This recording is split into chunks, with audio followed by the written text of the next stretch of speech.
Day 25 of my body transformation.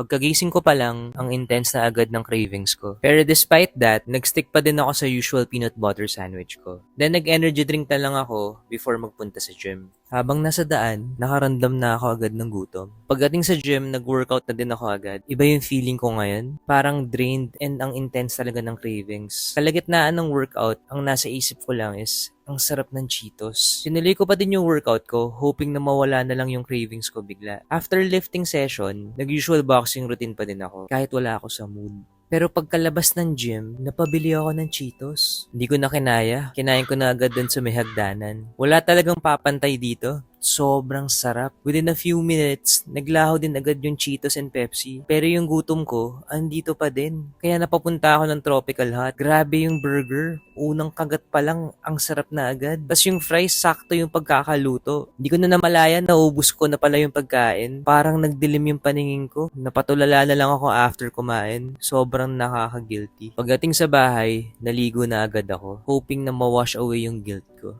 Come dinner time, nagluto na lang ako ng usual chicken ko. Okay naman, lalo na with rice. Nakapag-weigh din ako for dessert, pero grabe, gutom pa rin ako. To be honest, akala ko susobra ako sa calories ko today. Pero buti na lang napigilan ko nung gabi. Nagsimula na talaga yung part ng journey natin na humihirap na mag-stick sa diet. Ito na talaga yung totoong laban. Pero hindi ako susuko. I will still show up every day and stick to the plan. Yan na muna ngayon, bukas ulit.